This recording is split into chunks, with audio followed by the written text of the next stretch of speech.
Me presento, soy Daniel Núñez, soy el gerente de operaciones de mercado electrónico de gas, más conocido por todos como MEXA. Y bueno, estamos organizando este ciclo de webinars que por suerte ha tenido muy buena repercusión. Aprovecho este momento para, más allá del que vamos a disfrutar ahora, invitarlos a el próximo webinar, que es el viernes que viene, el viernes 18. Vamos a hablar sobre el sistema de gasoductos en la Argentina. Vamos a contar con la presencia de el director general de TGN, Daniel Ridelener, y el director general de TGS, Oscar Sardi. Así que creo que vamos a tener un muy buen desarrollo de la temática. Así que, bueno, van a estar viendo, ya están publicadas en las redes sociales, seguramente van a recibir un mailing el día lunes para poderse inscribir en ese seminario. Repito, es el viernes 18 a las 10 de la mañana. El día de hoy, bueno, como ustedes saben, vamos a tratar uno de los usos del gas natural, que es su utilización para la generación eléctrica. Para poder hablar con propiedad de esto, consideramos que tenemos hoy dos participantes muy importantes y que tienen mucho que ver con este tema. En principio, voy a presentarles, para quienes no lo conocen, aunque creo que muchos seguramente lo han visto, lo han escuchado o han podido participar con él, que es Gabriel Baldassarre. Gabriel es ingeniero en electricidad, egresado de la Universidad Tecnológica Nacional. Tiene estudios de MBA en la Universidad Católica Argentina y varios cursos de posgrado en planeamiento y política energética. Es gerente de asuntos regulatorios de AES, Argentina, y como tal también ejerce la representación en AGERA, la Asociación de Generadores Eléctricos de Energía Eléctrica de la República Argentina, en calidad de su presidente. Así que bueno, le agradecemos a Gabriel su participación porque, insisto, creo que es un aporte fundamental para el éxito de esta jornada. Por otro lado, tenemos, y lo voy a poner en pantalla, a Eduardo Holich, si él no se niega a aparecer.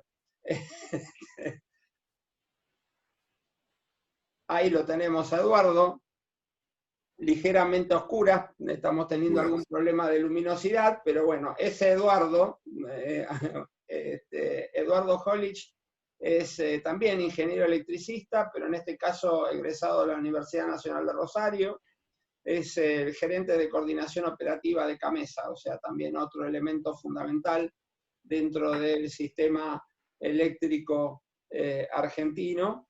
Y bueno, además de su capacitación universitaria, ha realizado numerosos cursos de posgrado, fundamentalmente en el Instituto Argentino de la Energía. Así que, bueno, podemos ya, con la mayoría de los asistentes presentes en la sala principal, podemos empezar el webinar de hoy, para lo cual, bueno, voy a dejar en la palabra a Gabriel, para que, bueno, nos muestre su presentación y nos cuente lo que tiene para decirnos. Bueno, ¿qué tal? Buenos días a todos. Daniel, muchas gracias por esta oportunidad de compartir este webinar contigo y también con Eduardo. Ahí voy a estar compartiéndoles la presentación.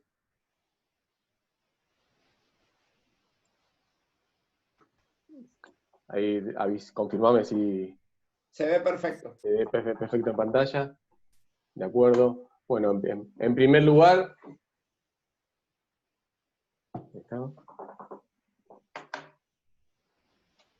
ahí, no. Espera.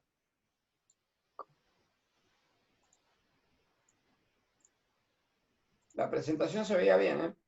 Sí, pero ahí. Perfecto. Decía, en primer lugar, para aquellos que no nos conocen, ¿qué es AGERA? sea, somos una asociación civil sin fines de lucro que nuclea al sector de generación de la República Argentina. Tenemos 28 años de historia, digamos, nacimos con la transformación del sector, y actualmente tenemos 45 empresas asociadas, entre públicas y privadas, que en números representan el 94% de la capacidad instalada del país y el 96% de la producción de generación en el país, que, digamos, con datos del 2019. Asimismo, también somos accionistas de Camesa con el 20% del capital social, por lo cual somos una de las, digamos, de los 5 patas de Camesa que están, digamos, administrando el sector. ¿Cómo estamos hoy en lo que es en la matriz? Acá tenemos que, a datos del 2019, un 62% térmico representa ¿no? Está conformada la matriz, con un 27% hidroeléctrico, un 4% de nuclear y un 7% de renovables. Y en lo que es en producción de energía, prácticamente se mantienen esos mismos porcentajes, obviamente en el mismo año, pero podemos ver cómo fue mutando o variando esa producción con el paso de los años. Ahí tenemos una foto del 2005, con un particular en el cual teníamos casi 50% hidro y 40% térmico. Después, obviamente, tenemos un actor relevante en nuestras generaciones, es el consumo de gas o de combustibles también, y ahí podemos llegar a apreciar la evolución que ha tenido el consumo de combustibles, está hecho a promedio anual, ¿no? Y todo referenciado a gas equivalente, en el cual hemos visto que tenemos que el gas ha desplazado, claro está, a los combustibles líquidos en determinadas oportunidades, y también estamos viendo que el ingreso de las renovables y el despacho térmico eficiente va a estar reduciendo un poco esa participación de combustibles fósiles, si querés llamarlo de esta manera, para agrupar a todos, en lo que es el despacho. O sea, y digamos, en ese sentido es qué tenemos hacia adelante como tónica, cómo se va a estar comportando esta situación para los próximos años. Entonces, con digamos, con ese contexto que tenemos, que también es conocido, queremos saber, digamos, si estamos frente a una era de cambios o un cambio de era, ¿no? Digamos, independientemente de la situación puntual que también hoy nos atraviesa con lo que es la pandemia. Digamos, tenemos determinados drivers, como el primero de ellos es el cambio climático, que allí por la COP21 en París se determinó que se buscaba mantener el aumento de temperatura media mundial muy por debajo de los 2 grados centígrados, y hasta hacer los esfuerzos para que ese aumento se limite a no más de 1,5 grados centígrados con respecto a los niveles preindustriales.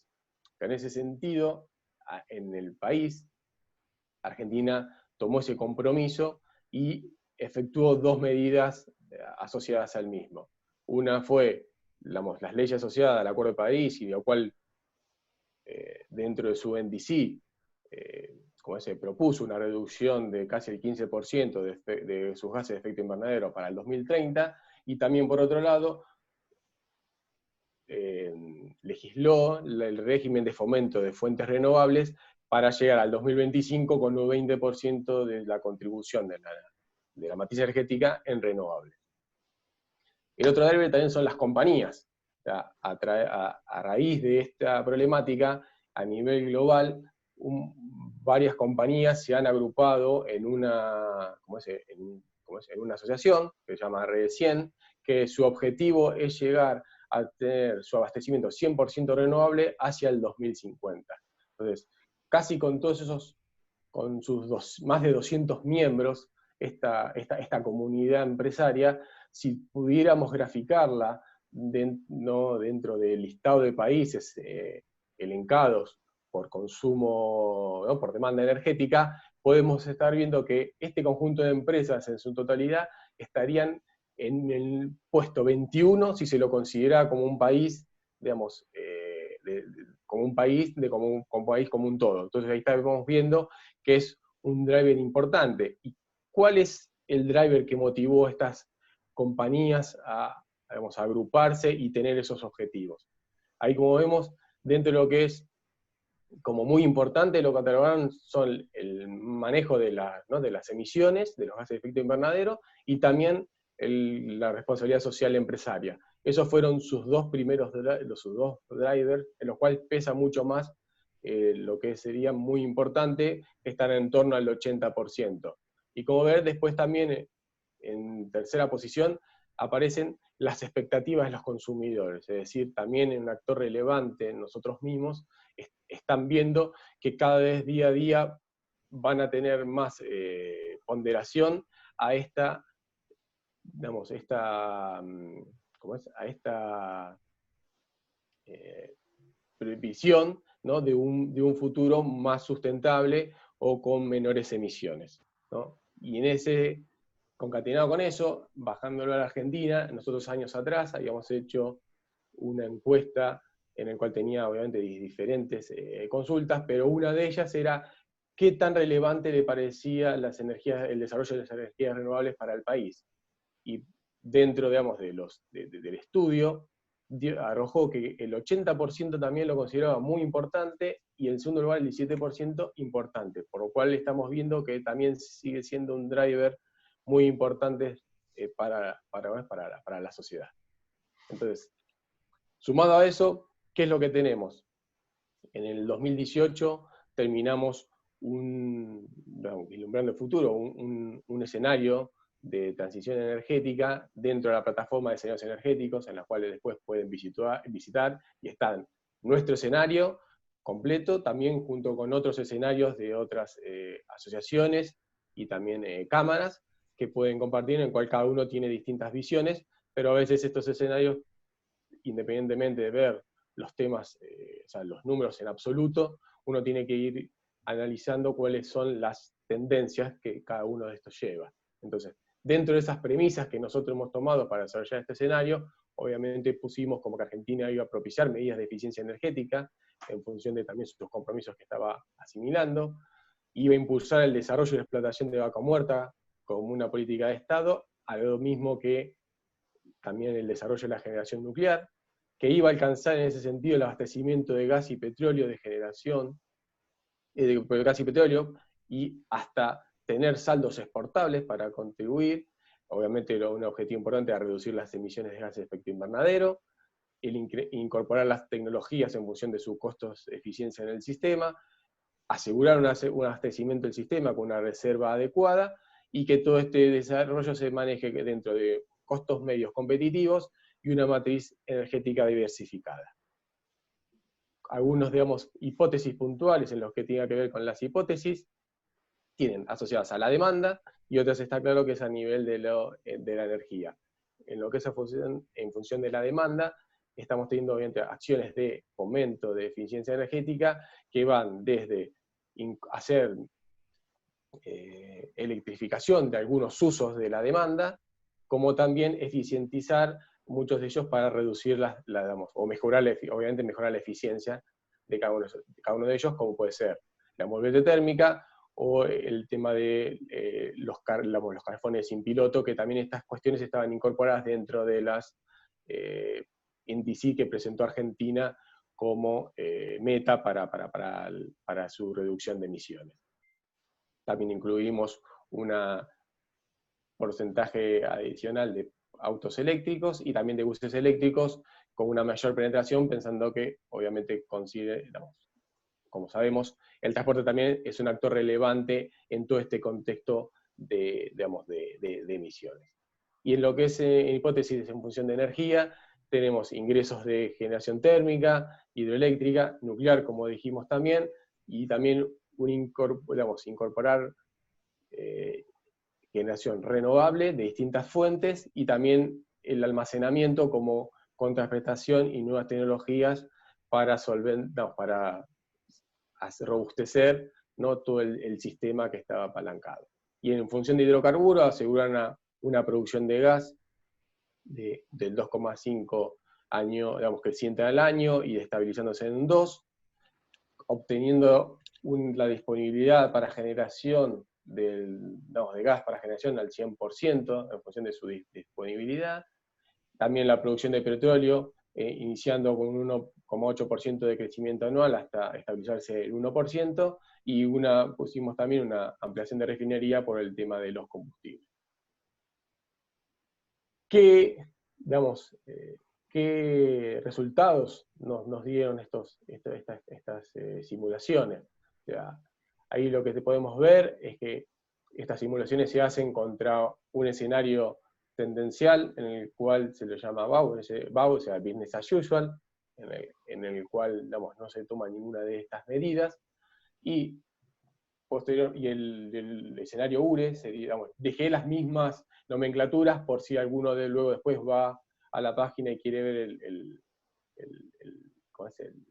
reporte completo y la comparación con el resto de las asociaciones, para que no haya discrepancia en los nombres. Y el escenario URE sería el que hemos realizado nosotros, en el cual incorporaba todas estas medidas. Lo que hemos visto entre el escenario tendencial, digamos, y el escenario URE, obviamente ambos versus el 2016, porque se usó el 2016 como año base, dado que tenía completo todo lo que era el balance energético y el balance en función de las emisiones. Entonces ese fue el año base que se determinó. Ambos escenarios obviamente son crecientes en lo que es la demanda energética total, pero vemos que en el escenario URE, que es el escenario de, si querés, de eficiencia, vemos que el gas demandado a nivel país, no solo a nivel de generación, estamos hablando también para consumos industrial y domiciliario, se reduciría un 30%, y a nivel global estamos teniendo que la reducción estaría alrededor del 18%, con el único, digamos, que tendría posibilidad de, digamos, que tendría una tendencia de crecimiento de alrededor de casi 1,5%, que es la electricidad. Y también, como vemos, el gas distribuido, ¿no?, para el consumo interno, vuelvo a reiterar, no es solo para generación, sino a nivel país, obviamente tiene esa reducción del 29% contra el escenario business as usual, pero tiene contra el año base del 2016 un incremento del 21%. Esto quiere decir que el gas natural obviamente continúa siendo un actor, ¿no?, relevante para los próximos años. ¿Y qué es lo que estamos viendo en la evolución de la potencia instalada proyectada? O sea, con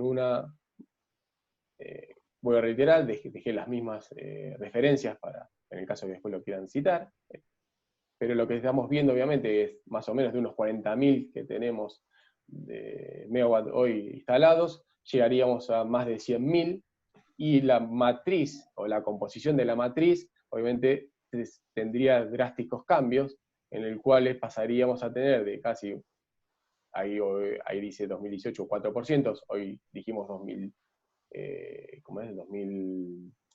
dijimos 2019, casi 7%, a obtener de un 54% lo que es renovable, y obviamente lo que son térmico, estaría reduciéndose del 64 al 29%, lo mismo que el hidro, aunque igual habían estado incrementándose con los ingresos de nuevas centrales. Y en función de la generación por tipo de tecnología, obviamente estamos viendo cuál es la participación que cada uno tendría. De tener, por ejemplo, el térmico del 58%, estaría pasando a un 23% de construcción hacia el 2040. O sea, si bien reduce su participación en lo que es en su participación relativa, en lo que es a niveles absolutos, podemos decir que se mantiene constante en lo que es el escenario hacia el 2040. Entonces, a nivel global, ¿no?, de la diversidad energética, podemos ver cómo la matriz ya tiene una diversidad de todas las tecnologías, si querés también habiendo las renovables muy fuertemente lo que es eólico y solar en nuestro país, particularmente, y a nivel de la diversidad energética primaria, igualmente tanto el petróleo como el gas sigue teniendo una participación relevante, dado que ya acumula un 60% de lo que en el 2016 era un 90%, ¿no? O sea, si bien se reduce tal vez un poco en la generación de energía, en lo que es en la diversidad energética primaria, continúa siendo un actor relevante. continuando con las premisas, o sea, dentro de todo ese desarrollo que tenía de exploración y explotación de gas y petróleo, en el 2027 se transforma el break-even entre que pasamos a ser importador a exportador, y ahí se puede ver que se continúa obviamente las exportaciones con, que se continúa la producción de gas y de petróleo con excedentes exportables, que creemos que es una oportunidad, ya sea también para el gas, dado que el gas es un combustible que puede contribuir a la transición energética hacia otros países que tengan combustibles con mayores emisiones.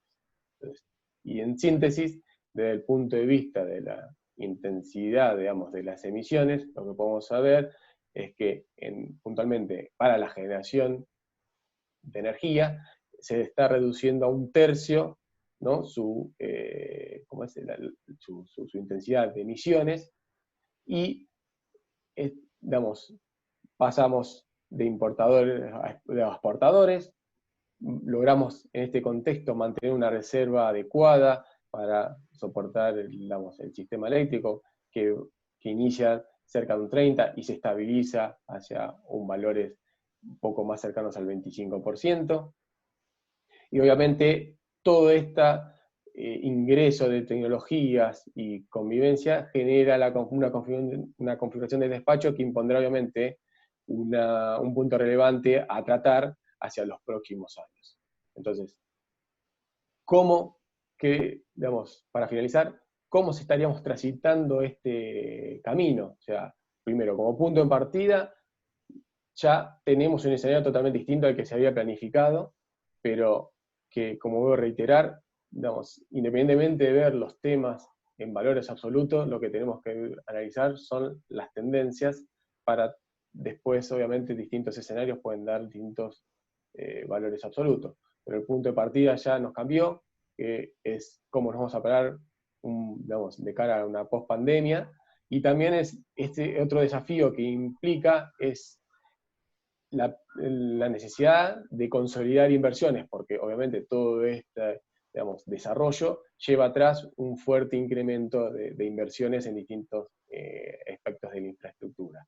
Entonces, a su vez, la generación eólica y solar, para el año 2040, estaría casi alrededor del 50%, y entonces también nos está generando nuevos requerimientos que, como estábamos hablando antes, es necesario adecuarnos y analizar temas de generación flexible y almacenamiento que permitan, obviamente, apalancar y sustentar este incremento, a su vez asociado al desarrollo de infraestructura, ya sea de transporte de energía y de gas, ¿no? Dado que es muy relevante contar para poder darse que esas premisas se lleven a cabo. Y el último punto a tener en cuenta es ordenamiento a nivel, ya también incorporando lo social, es el proceso de transición energética también lleva una transición, de empleo y social, porque hay que tal vez también empezar a desarrollar otras capacidades que muy probablemente no estén en donde hoy se encuentran en lugar físico, en cuanto a conocimiento, el desarrollo de que uno tiene que tener la persona con distintas capacidades. Y desde otro punto de vista, a nivel demográfico, posiblemente los recursos estén cambiando, entonces también haya que tener en cuenta ese desarrollo, dado que la foto que nos puede implicar el tener hoy una configuración, a diferencia de la que tengamos mañana, esa demografía va a haber que analizarse también, y va a tener que considerarse las migraciones internas para atacar eso. Así que esa era, mi contribución, así que después, en tal caso, en el espacio de preguntas y respuestas, quedo abierto para poder aclarar o aportar algo adicional. Así que, Daniel, muchas gracias. Esta es mi participación. Gracias, Gabriel. Bueno, creo que todos han podido apreciar que el aporte de Gabriel y el aporte de AGERA, de la asociación de la cual es presidente, nos ha permitido tener un panorama macro de lo que es las fuentes de generación eléctrica y además una interesante proyección de lo que puede ser el futuro de las fuentes de energía para la generación eléctrica. Así que te agradecemos, Gabriel, una acotación importante. Como bien dijo Gabriel, vamos a tener un espacio para responder preguntas. Van a ser al final, por lo cual les pido que por favor las vayan incorporando tanto en la sección de chat o en la sección de preguntas y respuestas, Q&A si tienen la versión en inglés. En cualquiera de las dos partes pueden escribir su pregunta y al final vamos a darle lugar a las respuestas. Así que nuevamente gracias, Gabriel, y pasamos a que aparezca en pantalla nuevamente Eduardo.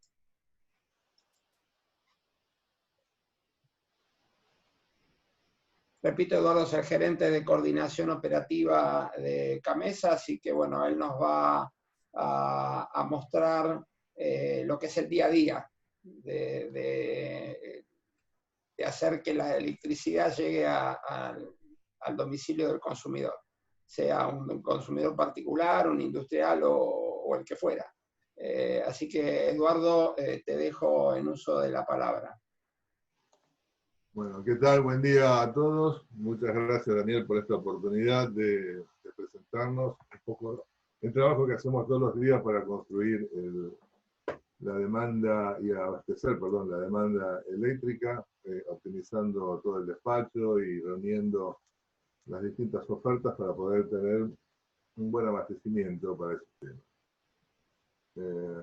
Entramos. Entonces, como bien dijo Daniel, acá vamos a mostrarles un poquito cómo construimos en el día a día el despacho, ¿sí? Con algunas premisas que son importantes tenerlas en cuenta y que deben destacarse.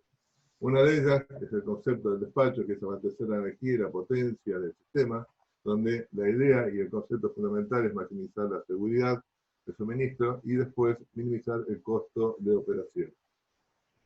Esto es un poco para que tener muy claramente qué es lo que está pasando en el despacho, porque cuando uno ve la situación de demanda en distintos lugares del país y la oferta que está toda distribuida y diversificada con los recursos que tenemos hoy, en distintas fuentes, ¿no? Hidráulica, nuclear, bueno, las que ustedes conocen.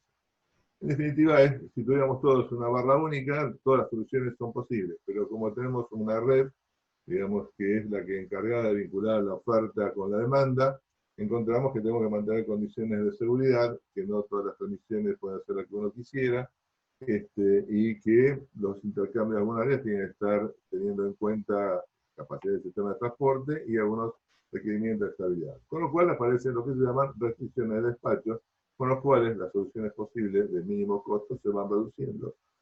Que es la idea de dar este gráfico, ¿no? Decir, bueno, no son todas las que uno piensa, sino que tenemos que conocer nuestro sistema para saber cuáles son las soluciones posibles y sobre esas soluciones posibles reducir el costo total de operación. Ahora, un poco como estamos machando la oferta con la demanda, nosotros tenemos una oferta que está conformada por ofertas que son optimizables, que son las hidráulicas, que pueden estar transfiriendo su oferta, digamos, de un día a otro, de una semana a otro, de un mes a otro, de un año a otro, y otras que no, que solamente pueden estar generando el agua que entra, como puede ser una central no menor, como ya Ciretá, que no tiene ninguna posibilidad de optimizarla, salvo algún movimiento horario en algunas condiciones particulares. Las nucleares no tienen ningún tipo de, digamos, de capacidad de modulación, y en el caso de las renovables, como la ley lo dice, tienen la prioridad de despacho, con lo cual tampoco son optimizables, porque ese recurso se estaría perdiendo si se optimizara. Salvo que existiera la posibilidad de guardarlo, pero es lo mismo, sería parte del despacho. Quiere decir que de todo el conjunto, para poder atender la demanda, ¿sí? Vamos a tener una parte, que es un despacho no optimizable, de todo un montón de ofertas que no puede optimizar, que está fija, y otro pedazo de demanda que puede ser abastecida y que puede ser optimizada, ¿sí? Entonces, sobre el despacho optimizable es donde vamos a tratar de hacer el mínimo costo. Entonces, sobre el despacho optimizable, tenemos generalmente el despacho de la oferta térmica. Después vamos a ver unas gráficas que muestran un poquito cuál es la dinámica, porque acá estamos mostrando muy como si fuese un paso a paso, pero todo esto se va cumpliendo en distintas etapas, en la planificación estacional, en la planificación semanal, en la planificación diaria y finalmente en la operación. Del despacho optimizable, en general, tenemos una parte que es hidráulica, que podemos ver, y otra parte que es la oferta térmica. Esa oferta térmica, para poder producir, necesita recursos primarios, que pueden ser gas, carbón, fueloil, gasoil, o el conjunto de todos en función de cuál sea la condición de oferta de estos recursos primarios. El recurso primario por excelencia para la oferta térmica es el gas. Ahora, el gas que está disponible para la usina es el resultado de toda la oferta de gas que haya, menos la demanda de gas que tiene prioridad frente al gas de la usina. Con lo cual, no siempre toda la oferta de gas remanente que quede después de atender esa demanda prioritaria alcanza el requerimiento de la oferta térmica. En esos casos, lo que sucede es que se tiene que despachar combustibles alternativos, que es más o menos el orden de costo como están ordenados, ¿no? Después el que le sigue en costo al gas es el carbón, después le sigue el fueloil y el gasoil. Para tener un poco la idea. Este concepto, digamos, de optimización del despacho, tiene que tener en cuenta algunos conceptos que vamos a ir mirando más adelante. Uno de ellos es el costo variable de producción de cada máquina. El costo variable de producción de cada máquina, que es el costo con el que va a participar en el despacho y va a abastecer la demanda, está conformado por una parte, que es el precio del combustible, la otra parte es el costo del flete asociado, que es la infraestructura necesaria para que el combustible llegue a la central, y finalmente es cuál es la ubicación que tiene la máquina sobre la red eléctrica, para poder, porque una máquina que esté ubicada en la cuenca neuquina para hacer una demanda en Buenos Aires, frente a otra máquina que está en Buenos Aires, las dos máquinas con igual rendimiento, dependerá de cuál es el costo del combustible cuál decida y las pérdidas que tengan ahora. Entonces, esa es la idea de cómo va a estar funcionando el despacho óptimo y optimizando costos. Se va a optimizar el costo global del costo de generación térmica, incluyendo los costos de combustible. Si miramos un poco rápidamente cómo ha sido la operación, el cubrimiento de demanda presenta varios aleatorios, o sea, no es una forma constante. En este gráfico lo que estamos mostrando, para no acelerarlo demasiado, estamos mostrando las semanas que han transcurrido de 2019, las semanas de la 45 en adelante, las semanas del 2020 hasta la 36 inclusive, y de ahí en adelante en la predicción, donde estamos incluyendo prácticamente hasta abril del 2021, que es la semana 18. Los recursos que se están allí viendo que están despachando son, por un lado, el renovable, que es el verde, que lo que va mostrando es que va aumentando permanentemente, digamos, su capacidad de generación, porque de acuerdo a los requerimientos que hizo la Secretaría y los objetivos que tenemos marcados para a futuro, hay todo el ingreso de generación renovable que va aumentando su oferta. Eso se está manifestando, trata de representarse de alguna manera, viendo que el espacio de la energía renovable está siendo cada vez más amplio hacia la derecha, hacia el año 2021. Por ejemplo, para el caso de la operatoria que hicimos en noviembre, abril del 20, que es el gráfico circular de abajo a la izquierda, el renovable cubría el 8% de la demanda prevista, de la demanda realizada, perdón. Y en el caso de noviembre, abril 21, se está previendo que sea ya del 14%. En el caso de la hidráulica, estamos previendo una mejor situación. El hidráulico merece un comentario más detallado que vamos a ver más adelante, donde fue el 22,6% en el caso de noviembre-abril del 2019-20, y se está previendo para el próximo periodo un 25,5%, pero en definitiva todo esto, el aumento de la oferta renovable va a disminuir el requerimiento de la oferta térmica. ¿Qué es lo que se va viendo en los gráficos? Que progresivamente el requerimiento de la oferta térmica va a ir reduciéndose y un poco compatibilizando con la presentación que está haciendo Gabriel. ¿Sí? Después vamos a ver también el efecto que tiene esta situación sobre todo el parque en conjunto. Ahora, un poco lo que estamos viendo en este gráfico anterior, vemos que no es una cosa constante el cubrimiento de demanda, va cambiando permanentemente y tiene, digamos, especialidades que están representadas por la época de verano, la época de invierno, que son los dos periodos de demanda más alta, y las intermedias, que son las de primavera y las de otoño. Cada una tiene sus particularidades respecto al comportamiento de la demanda y con respecto al comportamiento de la oferta, que se van a ir viendo en las próximas gráficas. ¿Y qué hacen? Justamente a cómo se hace el despacho. Esa sonrisa que tenemos arriba a la derecha, lo que está representando es cuál es la sensibilidad que tiene la demanda con respecto a la temperatura. En realidad, cuando uno piensa, digamos, vemos que tiene, lo mismo pasa con la demanda de oferta de gas, ¿no? O sea, la oferta de gas o la demanda de gas tiene un comportamiento parecido, salvo, digamos, en lo que hace a temperaturas frescas hasta una temperatura media de 18 grados y después sigue una depletiva. En el caso de la eléctrica, tenemos un incremento de la demanda por las temperaturas más bajas que está representando estacionalmente dos cosas: la disminución de la hora de día luz y la utilización de la energía eléctrica para calefaccionar o para cocción, digamos, los requerimientos de calor van aumentando. Y hacia la derecha, esta nueva pendiente ascendente, lo que tiene por objetivo es representar el confort, el uso del aire acondicionado. En general, digamos, la matriz de demanda fue cambiando, mutando en la medida que se fue incorporando, digamos, todos estos elementos de confort a la sociedad. Históricamente, ahora por los años 80, los máximos siempre se producían en invierno, y ahora los máximos se producen justamente en verano, básicamente por el tema de aire acondicionado. Abajo a la derecha, perdón, abajo a la derecha, está mostrando cuál es la demanda que hemos tenido del sistema, la demanda total, con las líneas, está escrita también por cada semana, demandas semanales. Fíjense en enero, febrero y marzo, como el gráfico de área celeste o la roja que representa la demanda del año 19, o la negra que representa el año 2018, las variaciones que tienen entre semanas. Eso son, cada bajada es un cambio de frente frío, cada subida es un aumento de temperatura. Y los mayores requerimientos se están dando así. Después, como estamos mirando justamente este año, el 2020, ahí vemos un valle que se genera a partir de marzo frente a los años anteriores, que justamente es cómo ha decaído la demanda con motivo de las medidas que se han tomado o asociadas a la pandemia. Evidentemente el crecimiento ha sido muy bajo en estos meses y ha ido recuperándose progresivamente para los meses de junio y julio. Ustedes pueden ver en la página de CAMESA el informe que ha hecho CAMESA con respecto justamente al comportamiento y esa recuperación que está teniendo básicamente en los meses de junio y julio está obedeciendo al crecimiento de la demanda particular, domiciliaria. Porque básicamente la pandemia lo que generó en la sociedad es un cambio de hábitos. Un cambio de comportamiento, pues en definitiva, todo lo que era la parte de industria en general y comercio decayó, pero la gente se quedó más tiempo en su casa, y con lo cual el consumo domiciliario creció fuertemente. O sea, es el único que presenta crecimiento cierto sobre los mismos valores del mismo periodo del año anterior. Y para el resto del año, ¿cómo lo estamos previendo? Bueno, las previsiones que están allí son las que han dado los agentes en función de sus propias previsiones. Va a depender mucho de cómo siga todo este tema, de esta novedad que estamos viviendo de COVID.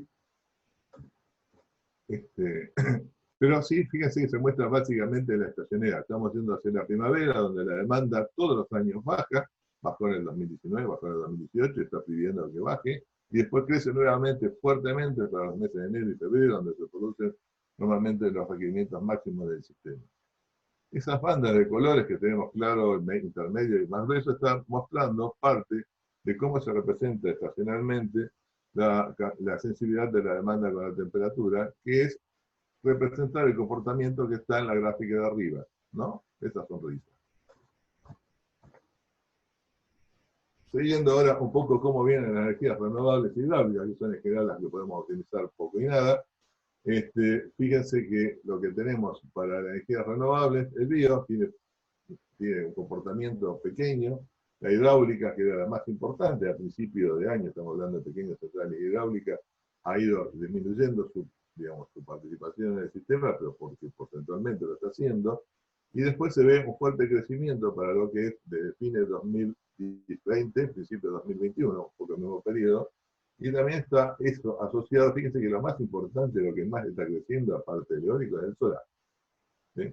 Y todo eso trae, como estaba diciendo bien Gabriel, trae todo un montón de enseñanzas nuevas y desafíos, tanto desde el punto de vista de la calidad con que se opera el sistema, como de la supervisión de la operación, de la supervisión del esquema de transporte.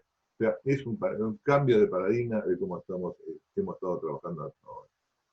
Y miramos la generación hidráulica total, Esto también está representando noviembre y diciembre del 2018, como venimos del 2020 y como pensamos ahí en el 2021.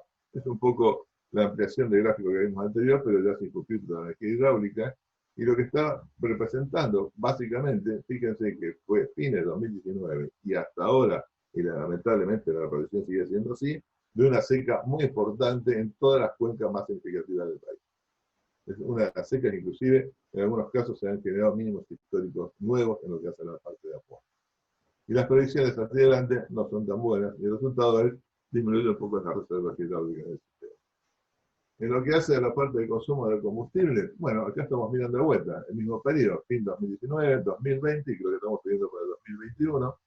Ahí tenemos un poco la línea oscura, la gráfica oscura, está gris oscura, está representando el consumo de gas. Las líneas más oscuras, negras, está representando el consumo de carbón. El gris, el fuel oil, y el ámbar o amarillo, no sé cómo están viendo, es el gasoil. Lo que puede verse allí claramente es la estacionalidad en la disponibilidad de gas. Fíjense que en los primeros meses de verano alcanzamos casos entre 50 millones de metros cúbicos día de despacho con normalidad, y con picos que llegan a 60, 75 millones de metros cúbicos, como esto está representado en millones de metros cúbicos equivalentes, o sea, está traducido el consumo de combustibles a millones de metros cúbicos. Fíjense, en invierno estamos demandando del orden de los 50, 55 millones de metros cúbicos, pero no los tenemos. O sea, en el sistema hemos estado en algunos casos en demanda, en disponibilidad de gas medio del orden de los 30 millones de metros cúbicos, y para poder alcanzar el equivalente a 45 millones de metros cúbicos tuvimos que usar combustible alternativo, en el orden que estábamos diciendo antes, carbón, fuel oil, gasoil. ¿Sí? También puede ser importación, puede haber que la importación es más barata que el consumo de combustible alternativo, y es un recurso que también tenemos para eso. La otra cosa interesante, diciendo, pero ustedes que están viendo, están viendo que para fines del 2020 y principios del 2021 la demanda va a ser más baja. No, lo que estamos viendo es que el consumo de gas va a ser más pequeño por parte de lo que estábamos diciendo antes. Tenemos una mayor incorporación de generación renovable que va a desplazar oferta térmica del despacho y va a constituir mayor reserva. Y otro fenómeno interesante que se va dando con esto es que en la medida que va apareciendo el cubrimiento de demanda con renovables, puede utilizarse parque térmico más eficiente, que es la gráfica de abajo. Y lo que está mostrando es cómo ha ido variando desde 2011 hasta agosto de este año el consumo específico medio bruto del sistema medido como el consumo total de combustible respecto a la energía térmica asociada. Y fíjense cómo esto va decayendo prácticamente desde 2018 en adelante. Hemos estado en casos del orden de 1800 o 1000 kilocalorías por kilovatio hora, y estamos bajando ahora alrededor de los 1500, 1400. Esto es muy importante para el sistema, porque no solamente, digamos, hay un menor requerimiento de oferta térmica, a ese menor requerimiento de oferta térmica hay un menor requerimiento de gas, acentuado también por la mayor eficiencia del equipamiento despachado. Un poco lo que estaba comentando a ustedes era que la generación térmica tiene tres grandes calificaciones desde el punto de vista de la oferta: las que son solamente turbinas de gas, las que son turbinas de vapor y los ciclos combinados. En las turbinas de gas tenemos distintas tecnologías, las anteriores, las primitivas, que tienen consumos muy bajos, y las más nuevas, que tienen consumos muy competitivos. En el gráfico de la turbina de gas, para ir entendiéndolo, la parte celeste significa el tiempo que estuvo operando, porque vamos a representar un poquito más que es este gráfico. Estamos representando el año 2011 hasta el 2020, esto está prácticamente hasta mayo del 2020, mes a mes, cuál es el porcentaje que estuvo ocupando cada uno de los tipos de máquinas, si estuvo funcionando, si estuvo en reserva, si estuvo en mantenimiento, o si estuvo limitado por falta de combustible. Conceptualmente, para ir mirando el caso de las turbinas de gas, el amarillo está indicando cuánto tiempo ha estado, naranja, perdón, el que está en el medio, digamos. Lo que está mostrando es que las máquinas turbinas de gas, a medida que ha ido transcurriendo el tiempo, cada vez están más tiempo en reserva, o sea que son menos convocadas por el despacho. ¿Sí? Con lo cual quiere decir que es un poco lo que está mostrando el gráfico anterior, que el despacho en su conjunto está yendo a una situación más eficiente. En el caso de las TV, digamos, las máquinas que tenían alto requerimiento, tuvo mucha inversión en esas máquinas para poderlas mantener en servicio, pero a partir de 2017, 2018, las máquinas TV, solo TV, están siendo prácticamente muy poco desconvocadas por el despacho y están formando parte de la reserva del sistema. Y la parte, finalmente, de los ciclos combinados, que es el que dice el famoso CC, fíjense que tiene un buen nivel de ubicación, siempre están funcionando. Las razones por las cuales no están en servicio son en la mayoría de los casos porque están indisponibles, porque están con mantenimiento o falta de combustible. Pero a partir de 2018 empiezan a aparecer esas franjas donde hay parte de ciclos combinados que no están siendo convocados permanentemente en el despacho. Que son probablemente los más primitivos, los primeros que entraron, los que están siendo desplazados del despacho porque su rendimiento no es tan bueno como los actuales. Esto es un poco más de historia, mirando cómo fue el año 97 hasta ahora. La cosa interesante para ver este gráfico es que ha habido un cambio importante, aparte del tiempo, que teníamos una época donde teníamos prácticamente consumo de gas solamente, que esto fue hasta el año 2000-2003, después empezó a aumentar el requerimiento de la oferta térmica, que fue como acompañó el crecimiento de la demanda, se nos fue terminando el gas y empezamos a utilizar cada vez más combustibles alternativos. Sobre esto vamos a ver otro gráfico que está más interesante que este todavía. Nos vamos acercando al 2018, donde va aumentando la reserva del sistema, va cayendo el consumo de gas, y así estamos previendo que va a estar pasando en lo que resta del 2020.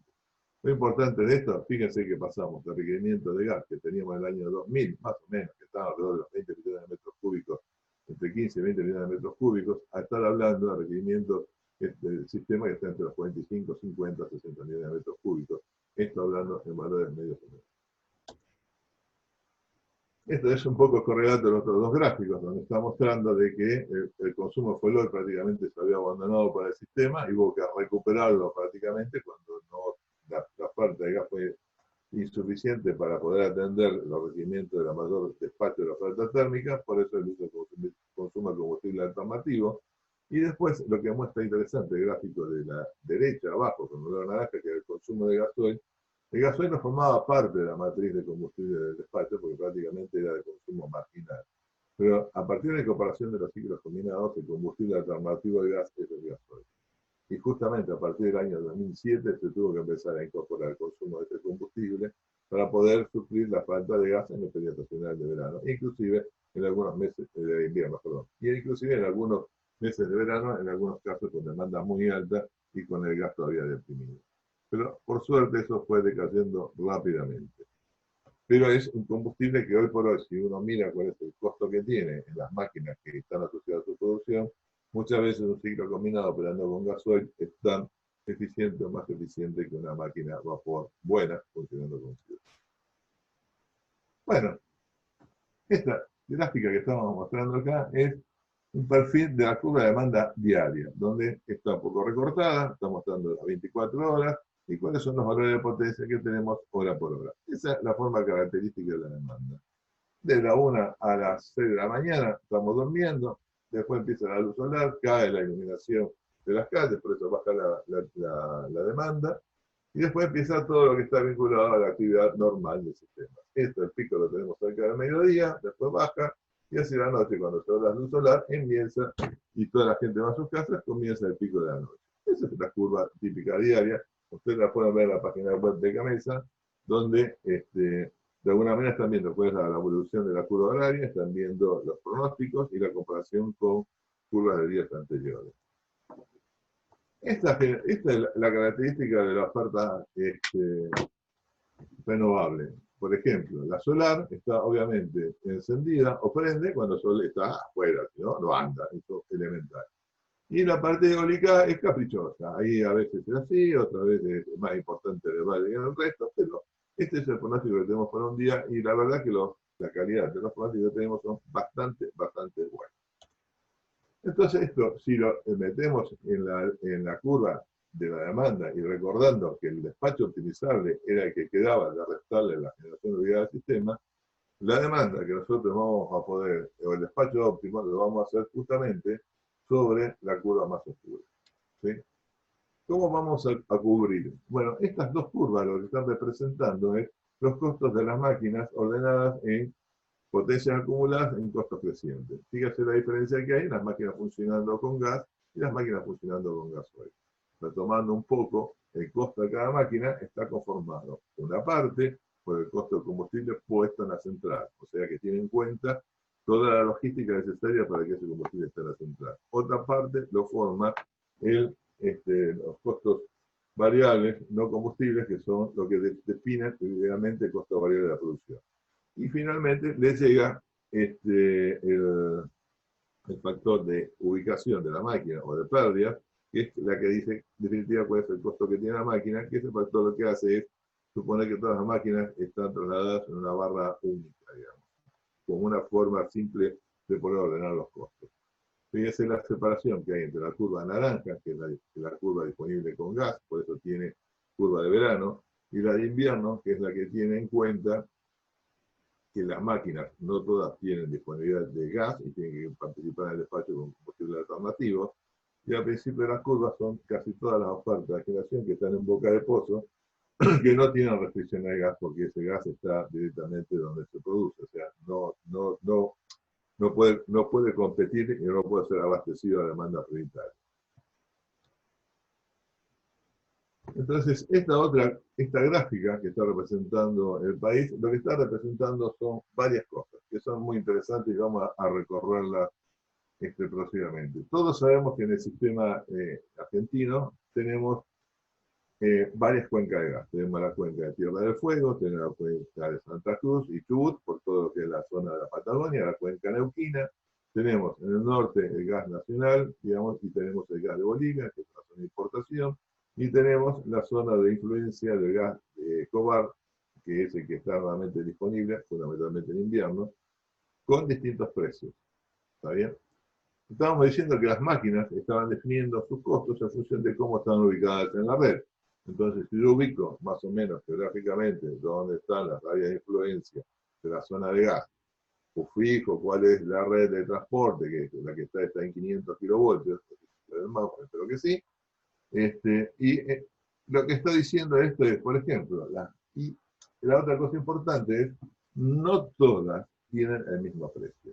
Por eso estamos representando por ahí cuál es el precio de cada una de las cuencas, cuál es el precio del gas de Bolivia y cuál es el precio de Genebra. Y en definitiva, lo que vamos a ver es que, si miramos el caso otro tema importante que me estaba olvidando, es esta línea de puntos que está acá, está representando el límite entre TGN y TGS. ¿Qué es lo que está diciendo esto? Que en realidad, si nosotros miramos, no existe una posibilidad de transferir todo el gas disponible que tenemos en la cuenca patagónica neuquina a la cuenca norte. ¿Sí? No tenemos esa posibilidad. O sea, hay una capacidad limitada que tiene de transporte de ese gas, que las usinas la comparten con toda la otra demanda prioritaria que está ubicada en el norte. Entonces, muchas veces, especialmente en el verano, donde no está el barco de Escobar, o está limitada por algún motivo de gas de Bolivia, tenemos que máquinas digamos, de rendimientos parecidos tienen precios totalmente distintos. Y fíjense estas dos que son bastante emblemáticas. Esta máquina que está acá, el ciclo combinado de Pilar, que tiene un rendimiento de 1710 kilocalorías por megavatio hora, frente al ciclo de Luján de Cuyo, que está ubicado en la provincia de Mendoza, que tiene parecido a los consumos, no hay mucha diferencia, pero el gas que está viendo Pilar es el gas de Bolivia, y el gas que está viendo Luján de Cuyo es el gas de la cuenca neuquina, está viendo gas nacional. Y están ahí, ¿no? Este límite lo que está diciendo es, acá hay una capacidad de transferencia de gas, un límite, que dice que no todo el gas que yo tengo en el sistema puede alcanzar a estas máquinas. Aunque por el transporte lo permitiría, físicamente no hay más gas que pueda llevarse a las usinas eléctricas. Lo mismo pasa en la zona del litoral. O sea, esta restricción que, digamos, que tenemos de transferencia por el centro oeste y la limitación de poder transferir por el anillo de Buenos Aires hacia el litoral, hace que estas centrales estén viendo el gas de Bolivia o el banco de Genebra. Por eso están viendo gas más caro, pero son máquinas que tienen muy buen rendimiento. ¿Sí? Inclusive las máquinas que están acá, que son el ciclo combinado de Algo, el ciclo combinado de Belgrano, son máquinas que tienen 1500 kilocalorías por kilovatio hora y están viendo precios de gas más caros. Me voy apurando, si no la van a ver. Bueno, un poco esto lo que está tratando de representar estas gráficas, y voy apurándome, fíjense que normalmente, en esto es el operatorio 2019, porque básicamente es una operatoria más normal que lo que ha pasado este año por el tema que estamos comentando de la pandemia. Pero fíjense que básicamente la mayor parte de gas, el sistema eléctrico trata de tomar del lado de TGS, que es el gas más barato, y parte la toma sobre TGN. ¿Sí? Pero esta es más o menos como está haciendo, mayoritariamente sobre TGS. El gas de usina sobre TGS, fíjense que tenemos mucho gas en el verano, en los meses de verano, y poco o casi nada de gas en los meses de invierno. Esto tiene que ver justamente con la demanda prioritaria más importante, está al lado de TGS. Y si miramos el lado de TGN, tenemos el consumo de gas, digamos, más alto justamente en verano, porque es cuando menos requerimientos sobre el sistema de transporte tiene la demanda prioritaria, y en los meses de invierno tenemos que recurrir a las alternativas que son Bolivia y el barco de Escobar. Esto está mostrando cómo es una optimización del sistema, porque ya ha dicho que tenemos una optimización estacional, una semanal, y este es un ejemplo clásico de una demanda de invierno. Fíjense que estos son meses de la transición de agosto a septiembre de este año, donde de alguna manera se vio que se venía una ola de frío importante para el sistema, especialmente para los días de los primeros días de septiembre. ¿Qué es este gráfico? Bueno, este gráfico está representando, de alguna manera, la curva horaria de carga consecutiva de 2 semanas consecutivas, desde el 23 de agosto hasta el final. Las diferencias de curva de carga, fíjense, no todos los días son iguales. La generación renovable está verde y va cambiando permanentemente. Fíjense que nunca ocupa el mismo área ni tampoco ocupa la misma posición, ¿no? Es directamente es caprichosa, digamos, hay que tomarla cuando está. Y la generación celeste es la generación hidráulica de base, que no es utilizable, que tiene que funcionar de esa forma. Las rositas son los ciclos combinados y grupos TV, las naranjas son los grupos TG, los motores diésel, la verde dijimos las renovables, y la azul es la hidráulica optimizable. Entonces fíjense cómo el proceso de optimización lo que trata de lograr es que justamente el parque térmico que sea convocado durante todo el proceso de despacho sea lo más plano posible, porque si volvemos hacia la curva de costos, ¿sí? Cuanto más constante yo mantenga esto, mejor el costo va a ser mucho más. Esto va a ser una curva que va a estar entre estas dos, obviamente, ¿no? Pero voy a tener el costo más constante y entonces esa es la opción de mínimo costo. Entonces, cuando yo estaría pidiendo la máquina más cara que sería, la estaría reemplazando por esta parte hidráulica. En el gráfico de abajo se ve, o sea, veníamos con un despacho de esta parte hidráulica y en estos días donde la demanda sube fuertemente es donde mayormente se hace el despacho. Y esta línea de puntos es la ubicación de la cota de la central alicular, donde lo que se estuvo haciendo es guardando el agua alicular porque tiene el libre despacho, ¿no? Esa es la ventaja que tiene esta central. Se va guardando el agua hasta que llega el momento de alto requerimiento y ahí la cota baja y después empieza a contar agua para el próximo periodo. Esta gráfica acá abajo es cuál es el consumo de combustible que tuvimos. Veníamos consumiendo con temperaturas muy altas, que es esta línea de puntos, ¿no? Para este época del año, temperatura media, que está alrededor de los 19 grados, primaveral, digamos. Por eso no estábamos consumiendo combustible alternativo, porque todo el consumo era consumo de gas, que es el consumo celeste. Cuando viene la onda de frío esta, empieza a consumirse el carbón, que es la línea amarilla, después viene el consumo de fuel oil, que es el violeta, y el de gas. ¿Sí? Entonces, esto es un poco cómo se hace la optimización y cómo va reaccionando el sistema. Fíjense que nosotros estábamos, y esto es efecto de temperatura, ¿ustedes se acuerdan de la sonrisa de la densidad de demanda con temperatura? Bueno, la demanda de gas tiene media sonrisa y la tiene al lado del frío. Entonces, fíjense que veníamos con disponibilidades de gas que estaban muy importantes, digamos, estábamos en orden de, qué sé yo, pongamos de 40, 50 millones de metros cúbicos, caemos a valores que están alrededor de los 20, 25 millones de metros cúbicos. Bueno, esto es para ir un poquito más rápido de todo esto. Te está mostrando cómo fue la evolución de la demanda y cómo se ha ido cubriendo desde el año 2000, perdón, año 97 al 2020, todos mirando el mismo periodo, ¿no? Que están mirando desde el 1 de enero al 31 de agosto, para que sean comparables, si no, no podía estar comparando el año 2020. ¿Sí? Y lo interesante de esto, más allá que se vea que la oferta técnica ha estado tomando el crecimiento de la demanda, que la hidráulica no ha tenido desarrollo, y que la ha estado creciendo es justamente la renovable, ¿sí? Y la nuclear también ha crecido, aunque hay 2 años donde esté muy parecido, que es el mantenimiento del embalse, entonces se ve claramente que la oferta técnica es la que está acompañando el crecimiento de la demanda. Y lo que hace el porcentaje de participación de por tipo de generación, es lo que estamos diciendo. Fíjense que el hidráulico estaba en valores que estaban en el orden del 40, no sé si del 50%, pero estaba en ese orden, ha ido decayendo y hoy actualmente está ocupando un porcentaje que está alrededor del 24, 25, 23%. Este año en particular estamos en el 21% por el seco que ha estado hasta la fecha. En lo que hace a la parte del consumo de combustibles, bueno, es prácticamente el otro gráfico que habíamos visto, pero esto lo estaba mostrando el gráfico anual. Lo importante es que pasamos del orden de los negocios que habíamos dicho, promedio del orden de los 20 millones, al consumo de gas que están en este año o el año anterior, claro, es que hemos alcanzado 40, 45 millones de metros cúbicos medio año. Para el periodo que estamos diciendo, enero, agosto de cada año. Y el porcentaje de participación de los combustibles, perdón, está asociado justamente a esto, fíjense cómo fue cayendo la participación del gas, y ahora ha estado creciendo, donde la menor participación alcanzó casi el 98% de cubrir la demanda de gas del sistema eléctrico. Esto es muy rápido, estamos viendo cómo fue el periodo estacional de verano, cómo es el periodo estacional de invierno, y resulta que el costo térmico representa, para hacerlo un poco más rápido, el 65% del costo de abastecimiento, ¿sí?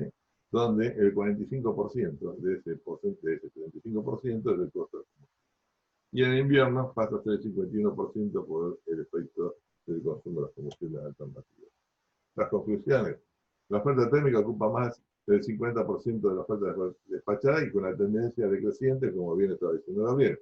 La disponibilidad de gas a usina no tiene prioridad. O sea, siempre vamos a estar siendo el complemento de la oferta de gas. Quiere decir que es importante que se sostenga la oferta de gas. El gas es el combustible principal de la oferta térmica con porcentaje de participación creciente en la matriz de recursos primarios. La oferta de gas a usina presenta marcada estacional y restricción de transporte que limita su vinculación de algunos grupos eficientes. Es un poco lo que estábamos mostrando hace un rato. Y el costo está representando más del 30% del costo total de abastecer, que es una parte de la economía que estaba diciendo Daniel. Bueno, hasta acá terminamos. Muchas gracias por su atención y quedamos listos para las preguntas.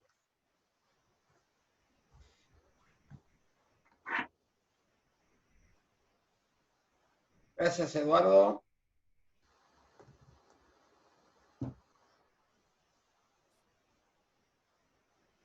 Voy a poner en pantalla también a Gabriel para si estamos para responder las preguntas. Bueno, yo no voy a responder preguntas, yo las voy a pasar a aquellas preguntas que nos hicieron los participantes. Aquí está Gabriel, logramos conectarlo. Bueno, una primera pregunta que contestó parcialmente en su presentación Gabriel, cuando dijo que el 20% de Camesa en el paquete societario es ajera. Bueno, yo noto siempre una confusión en el público en general, no obviamente los que trabajan en la industria, pero bueno, Camesa privada, Camesa estatal, bueno, 20% de ajera. Bien, ahí tenemos una parte privada. ¿Cómo es el resto de la composición de Camesa? Bueno, no sé, Camesa, sí, Camesa es una sociedad mixta, ¿no? Es una sociedad anónima sin fines de lucro, en la cual están representados todos los agentes del sector, ¿no? La asociación de distribuidores, transportistas, grandes usuarios y generadores, cada uno tiene el 20% y el restante 20% lo tiene el Estado Nacional. Entonces, entre las 5, si querés, es una mesa con 5 patas, esos son los que conforman Camesa. Bien. Aquí tenemos, bueno, hay varias preguntas. Una de las preguntas tiene que ver con que uno de los participantes notó la ausencia de referencias a la generación por hidrógeno. Es decir, ¿qué hay de esta fuente que de tanto se habla, pero que quizás todavía no se ha convertido en una realidad, por lo menos al menos en nuestro país? En lo que es digamos, yo creo que está más obviamente orientada al tema de escenarios. No está puesto en tema de generación, tal vez lo que él quiere decir de que no esté puesta como combustible de consumo, porque recordemos que para producir hidrógeno se necesita generación de energía, ¿no? Entonces, y muchas veces se lo asimila a hacer la producción de hidrógeno con energía renovable, y ese mismo hidrógeno quemarlo en celda de combustible para transporte, principalmente. A ver, en este caso no lo hemos tenido en cuenta, tal vez no era una de unas premisas de los escenarios también, porque recuerden que compartíamos determinado marco con el resto de las asociaciones, pero convengamos que de incluirlo también se necesitaría, ¿no?, energía eléctrica para producirlo, por lo cual digamos, el impacto en la tendencia, como siempre dije, capaz en los números absolutos pueden cambiar, pero en la tendencia no implicaría, a mi modo de ver, ¿no?, un cambio drástico en cuanto al tema de emisiones y producción de energía. O sea, porque debemos recordar que necesitamos energía eléctrica para producir el hidrógeno. No sé, Eduardo, si... Sí, yo creo, digamos, está dentro de las pautas que mencionaste de cómo se podía estar acumulando los excedentes en el momento que la demanda sea menor que la oferta, y acumularlos para después producir energía eléctrica cuando sea al revés, digamos, que la demanda sea más alta que la oferta. Está el hidrógeno, están las baterías, y con distintos perfiles de funcionamiento y para atender distintas cosas en particular.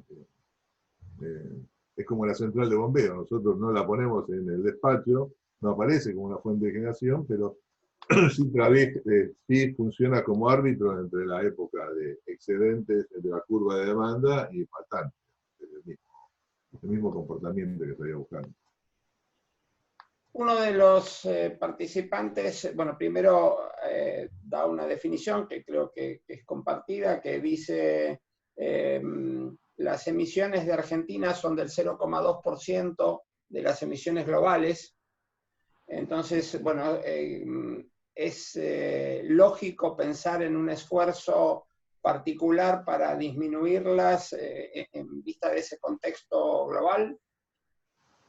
A ver, digamos, si hablamos obviamente de la Argentina dentro del mundo, está claro que no es el gran participante del tema de emisiones, pero también cada país tiene sus propios compromisos. O sea, no porque tenga una contribución menor, no tenga el compromiso de reducción. Es más, también existen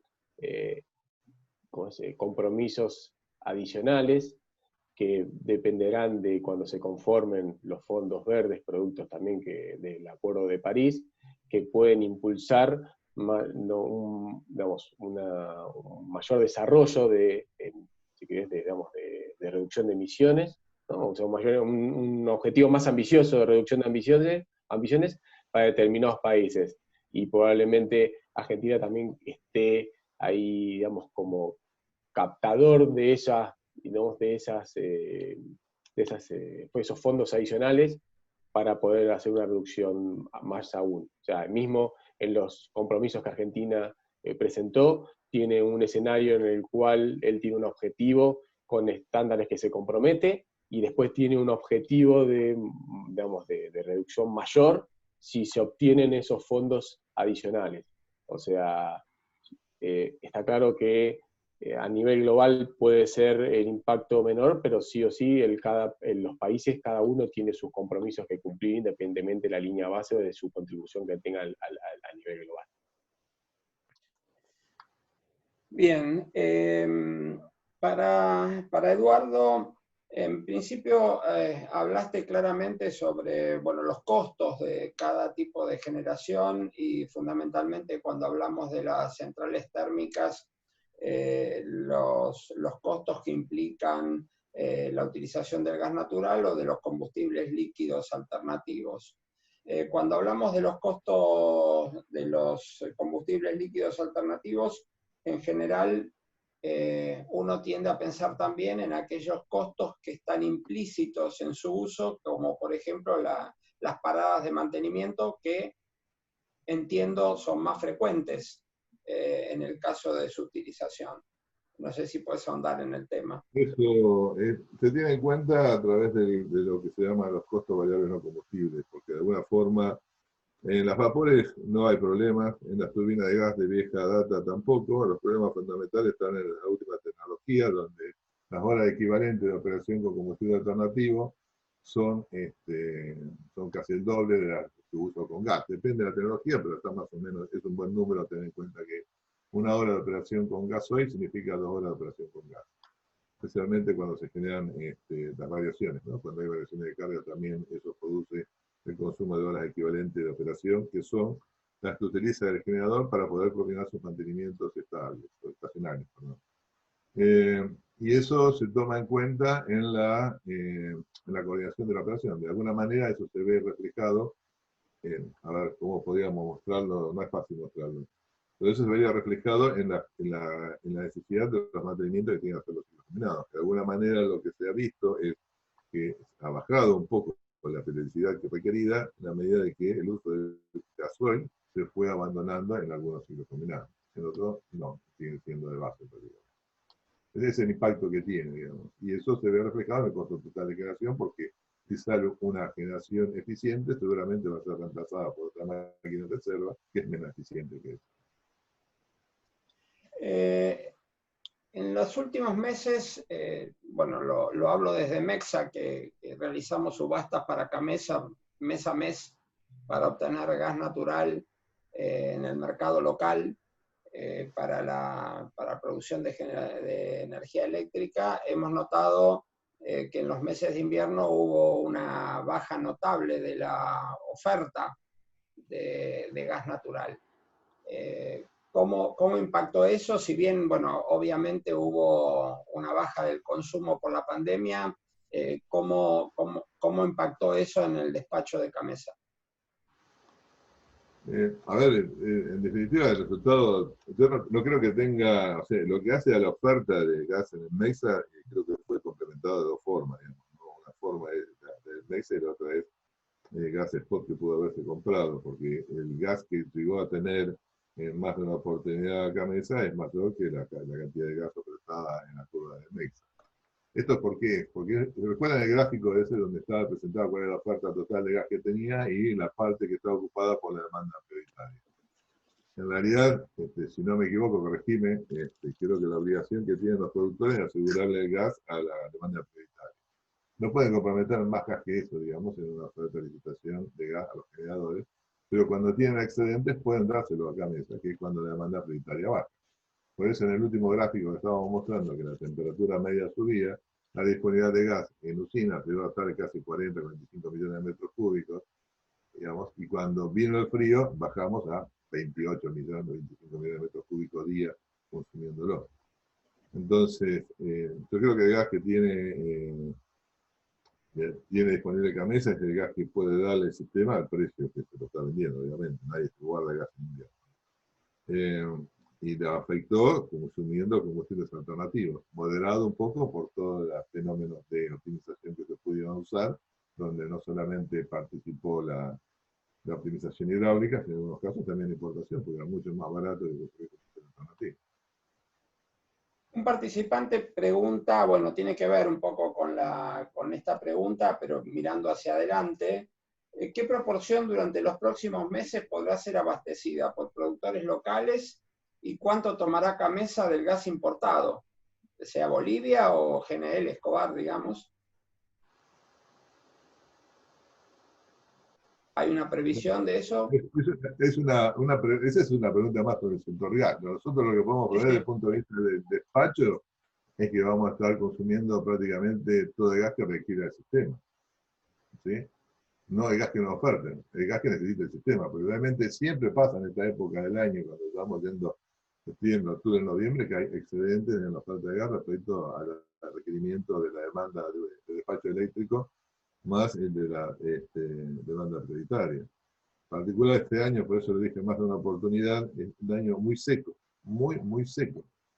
No hay historia, no hay en toda la base de datos de tema, que son como 77 crónicas hidráulicas, una situación de hidrología tan pobre como la que estamos teniendo este año, donde es pobre en el Comahue, es pobre en el Paraná, es pobre en el Uruguay, y no hablemos de Mendoza, y además lo que ustedes todo el mundo ha conocido, que fue la falla de las líneas que con la Puerta del Fuego, o sea que desde el punto de vista de la oferta hidráulica está totalmente deprimida a lo que es el sistema eléctrico y está siendo compensada con mayor despacho de la oferta térmica y va a consumir más gas.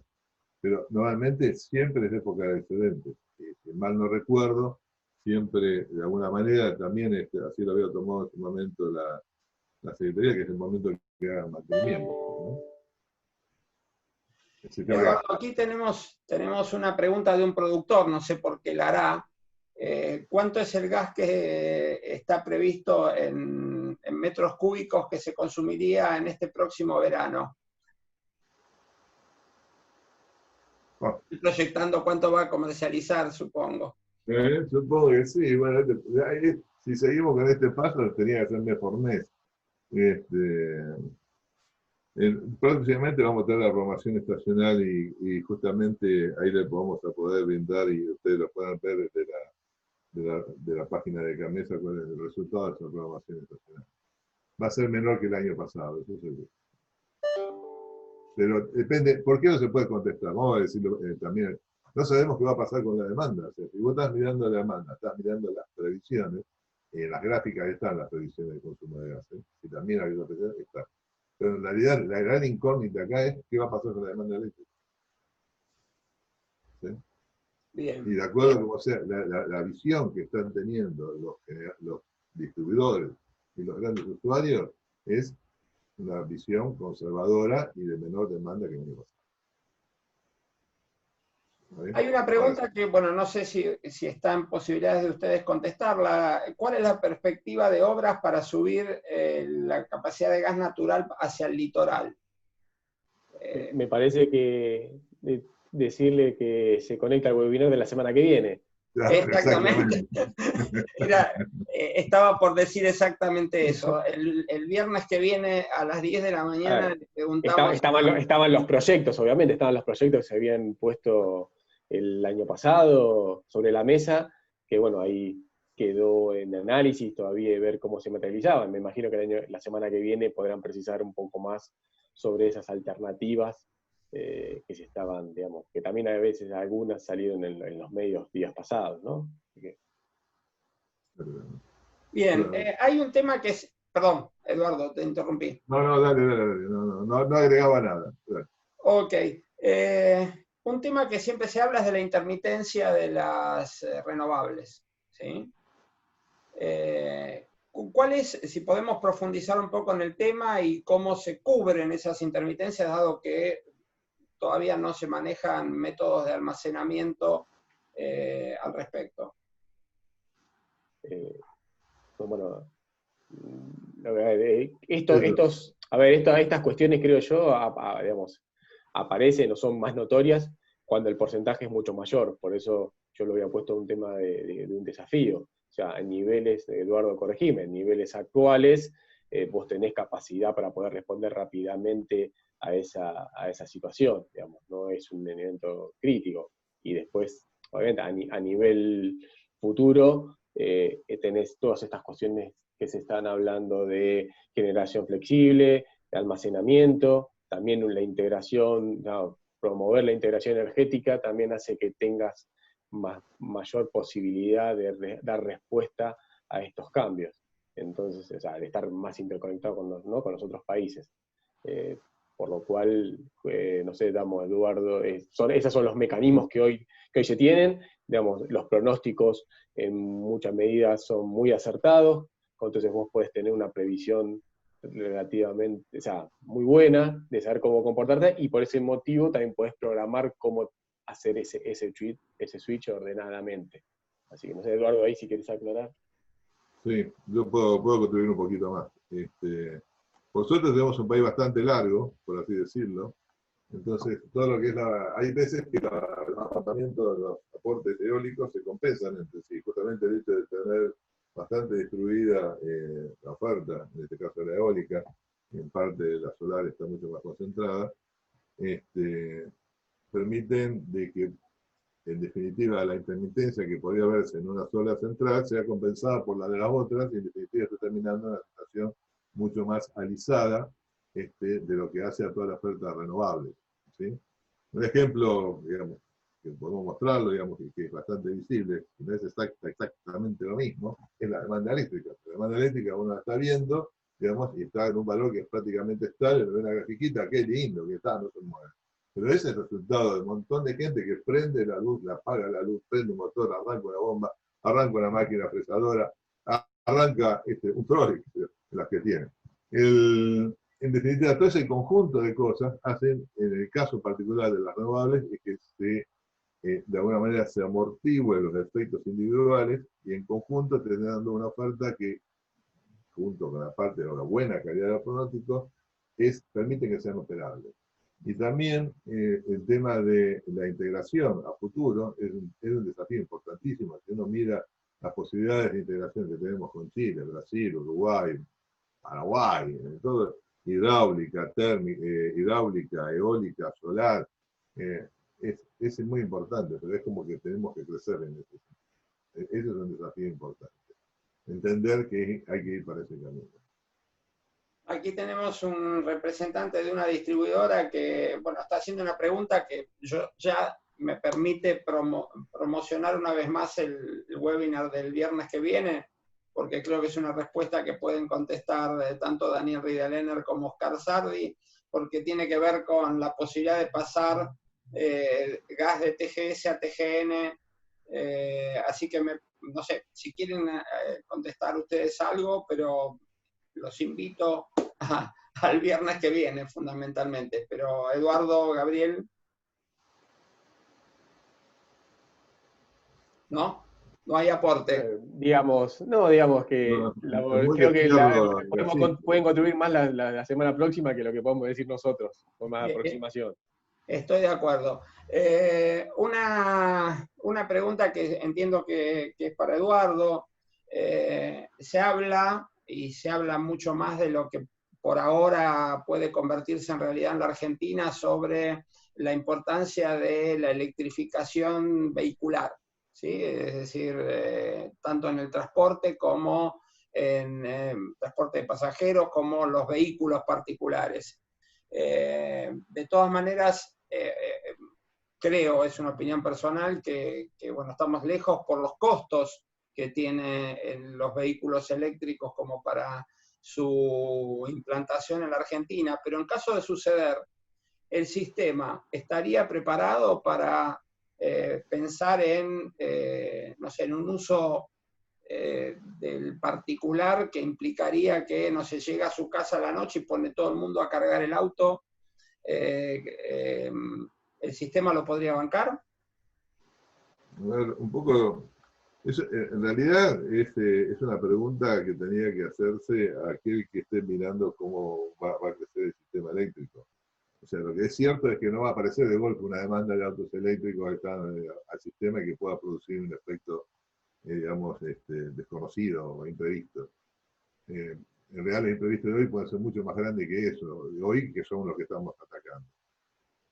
Creo que tiene que ver justamente con el proyecto que se tenga de país y el regulador que es lo que decida, que está muy lejos de nosotros, me parece. Pero un tema que uno sí puede tener en cuenta es, si tenemos un sistema que está atendiendo una demanda, para tener una idea, o una potencia instalada importante como la que tiene ahora, y está previéndose el ingreso de un montón de generación renovable, y bueno, lo que quiere decir es que está quedando una reserva importante del sistema que está siendo integrada por esta generación térmica, como son los gráficos que les estoy mostrando en la presentación, de que hay cada vez más turbinas de gas y vapores que están conformando reservas. Es como que reserva de generación tenés, la pregunta sería más para el lado de transporte y distribución, ¿no? Pero seguramente también tarifaria, como hay en otros países, donde te dice, cargar el auto de noche, no lo cargué en el pico cuando están viendo los noticieros, están comiendo, cosas por el estilo, digamos, ¿no? Digamos, ordenar el consumo, que es lo que uno pensaría que podría hacer para poder tomar una mayor demanda sin demasiada, digamos, requerimiento de inversión. Pero tampoco sabemos qué tipo de auto vamos a tener, digamos, ¿no? O sea, una cosa piensa que un auto va a llegar a la casa, no necesariamente todos hacen lo mismo, que llegan a la noche y enchufan el auto. Pero a lo mejor tenemos autos que se puedan cargar de forma inductiva, como hay algunos. Hay millones de ejemplos dando vueltas y la sociedad todavía no decidió para qué lado va, ¿sí? Y eso es lo que decide qué infraestructura vamos a tener que implementar para nosotros. O sea, la Correcto. demanda domiciliaria, perdón, un ejemplo, demanda domiciliaria, cuando apareció la demanda, digamos, explosiva de los aire acondicionados, trajo un montón de consecuencias. Pero no por el sistema en sí, pero trajo más que nada por la parte de redistribución. Entonces, en realidad, lo que hace falta es que el desarrollador, que en definitiva es el regulador, el que decida cómo hay que llevarlo adelante y qué reglas tenemos que respetar. Dos Ahí, preguntas para si tratar querés, a de... ver, si querés, Daniel, si querés, si te quería, si puedo contribuir. Lo que Sí. viste, en cuanto a lo que es costos, tal vez hay algunas determinadas proyecciones, digamos, de Bloomberg que siempre realiza todos los años, y hasta hace poco tenía más o menos que hacia el 2024-2025 se equiparaba el costo total, ¿no?, de un vehículo de combustión interna al costo total de un vehículo eléctrico. El costo total se incluye no solo la compra, sino el costo de mantenimiento más el costo de combustible, ¿no? O sea, todo sería el costo total de la vida de útil, digamos, del combustible. Eso en cuanto a los costos.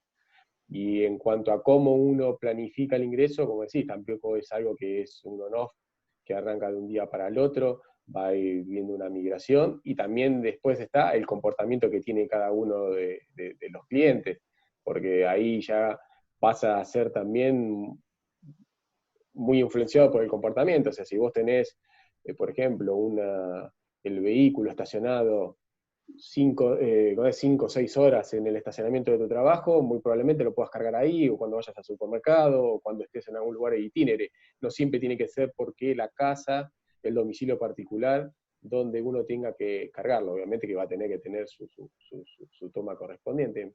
Y después está, como dice también Eduardo, cómo planificás el tema de los costos en función de cuándo se conecta, ¿no? O sea, y por otro lado, también te agrego algo más, recordemos que los autos eléctricos tienen baterías, o sea, o por lo menos los que estamos hablando que que propulsionan por baterías de litio.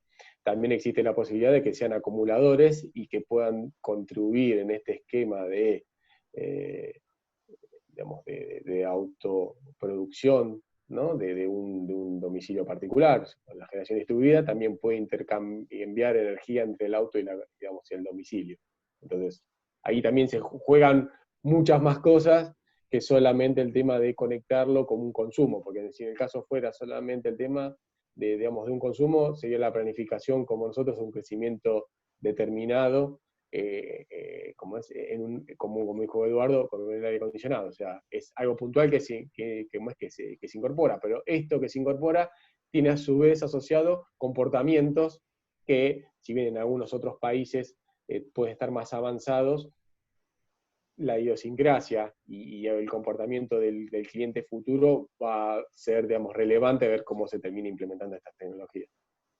Lo que acabas de decir, perdón, sí, Eduardo. No, terminé la conclusión, tú tenías también otra idea que dando vueltas. Decirlo porque, bueno, tengo una pregunta relacionada a lo de Gabriel, lo que acaba de decir Gabriel, que, bueno, habló de la posibilidad de que en realidad el auto no solo consuma, sino que además haga de generador para el consumo domiciliario. Y entonces, bueno, de ahí surge rápidamente la pregunta de qué opinan sobre el tema de la generación distribuida y cómo ven el futuro de la generación distribuida en la Argentina. El prosumidor. Yo, a ver, es una tendencia que va creciendo, o sea, más allá de ver el caso puntual de Argentina, es una tendencia que va creciendo, obviamente está muy apalancada con los costos, el costo total que tiene en cuenta, ¿no?, la producción, porque recordemos también que está la cuestión de que se necesita una radiación determinada para que sea eficiente también, ¿no? Entonces, uno tiene que analizar eso, pero en mi caso considero que es algo que va a ir creciendo. Obviamente está, como te dije, ahí estoy hablando a nivel local, va a ir creciendo, ya tenemos una ley, muchas provincias adhirieron, existen varios casos testigos, y ya en desarrollo de que cada uno está buscando autoproducirse, y tal vez en un primer escala lo vamos a terminar viendo en lo que son algunas industrias, ¿no? Entonces ese va a ser posiblemente también el primer paso que se venga. Algunos, como te dije, algunos drivers son relacionados más a lo medioambiental, como cuando compartí en la presentación, y después otros empezarán a hacer el tema de los costos, que se lo ven mucho más abajo. Por el momento está muy orientado a la contribución ambiental que quiere dar cada uno, pero es una tendencia que está creciendo, así que sería, digamos, muy, digamos, necio, digamos, querer no ver eso y tal vez frenarlo, ¿no? Bien. Eduardo, ¿querés acotar algo al respecto? Eso, la operación distribuida, bien conducida, trae un montón de beneficios, tanto para aquel que la implementa como para aquel que la recibe, ¿no? O sea, que la recibe desde el punto de vista de la red, estoy hablando, no desde el punto de vista del sistema. Y no creo que le traiga al sistema demasiados problemas. Obviamente que estamos hablando de las eficiencias, son distintas entre una generación digamos, de gran porte y una generación muy localizada. Las eficiencias que se pueden llegar a ver son muy puntuales a nivel de cada cliente, ¿no? Pero a nivel energética, obviamente que a nivel de escalas más grandes tenés una mejor eficiencia porque también pones el recurso, pones la infraestructura donde más beneficiario está el recurso, ¿no? O sea, más beneficio tiene el recurso. Bien, estamos en tiempo, pero quiero hacer una última pregunta, casi evidente en los días que estamos pasando. Una opinión sobre la post-pandemia.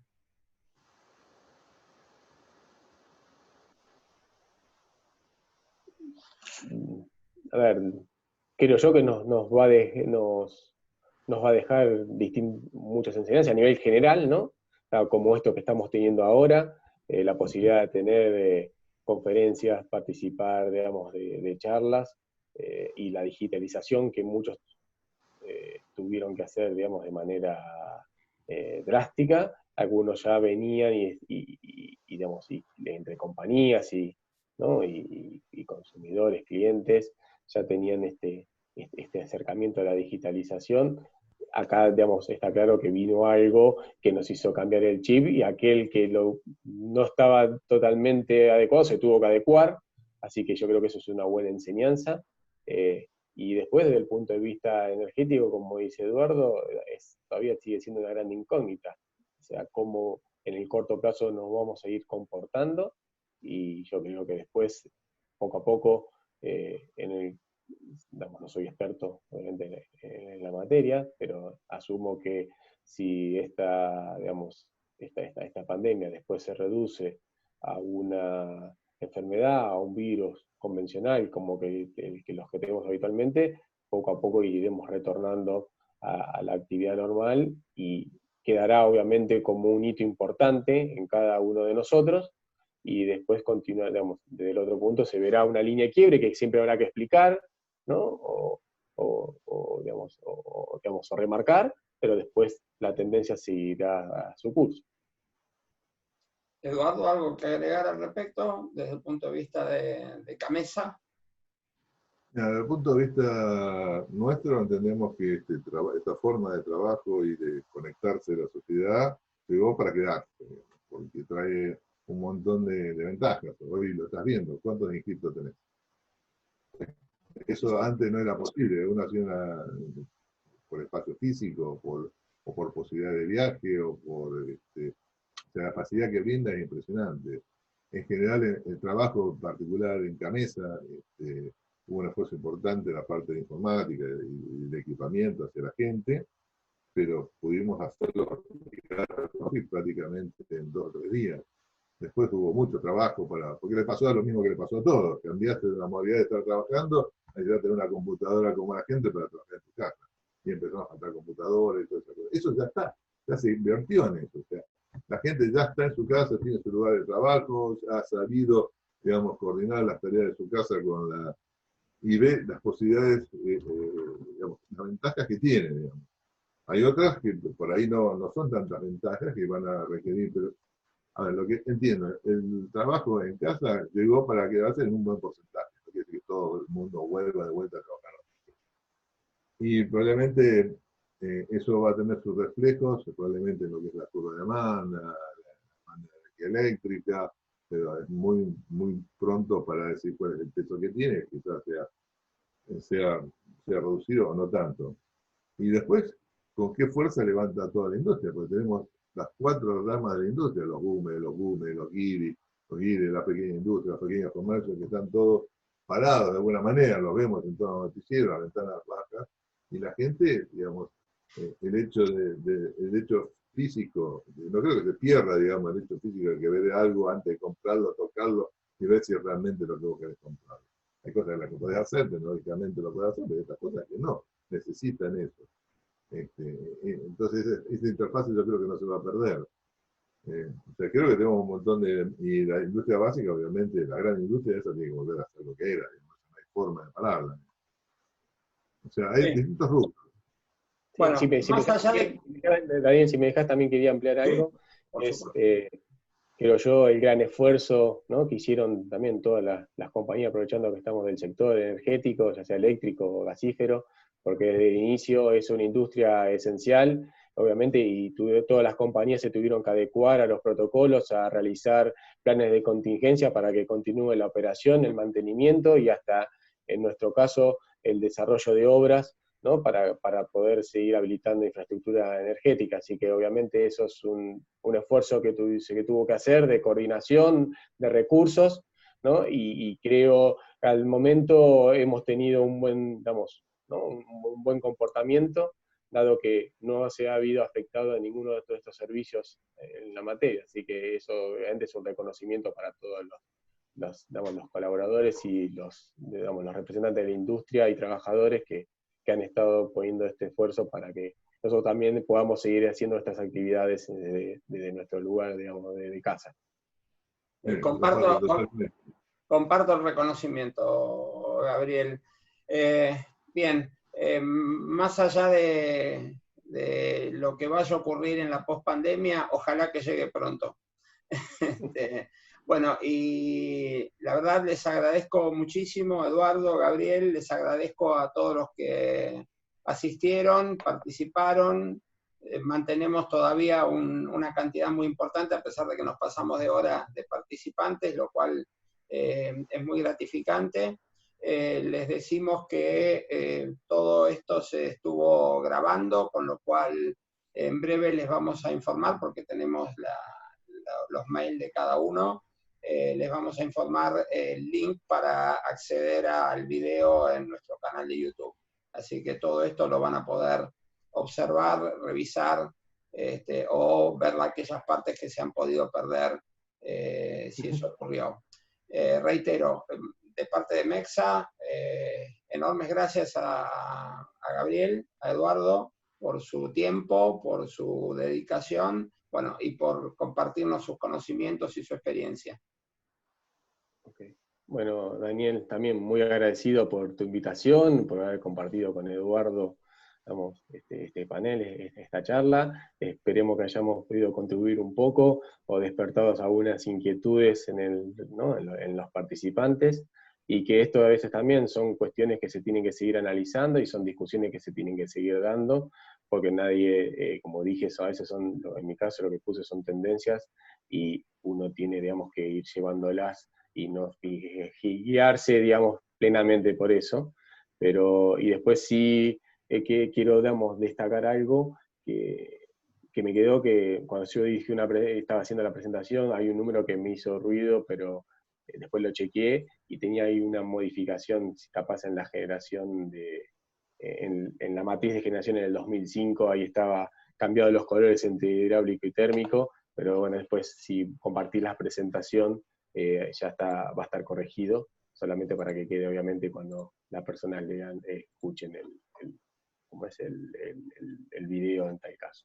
Así que, una vez más, estoy a disposición, digamos, desde la asociación siempre obviamente estamos contribuyendo a todo este tipo de actividades, así que quedamos a disposición para otra necesidad que podamos participar y aportar. Bueno, muchas gracias. En mi caso, disculpame, ya vamos terminando, ¿no? Pero la idea es darte las gracias a vos con la inquietud, darle gracias a la gente que nos pudo escuchar y seguir, y nos gusta que esto, porque se puede llegar a mucha más gente que estaba llegando antes, que era importante, y la más importante es no bajemos las brazos. Muy bien. Bueno, gracias nuevamente a todos, gracias a los participantes, gracias a los panelistas, y bueno, nos vemos en el próximo evento. Gracias y buenos días. Hasta viernes. Chao, chao. Hasta luego. Chao, chao. Chao.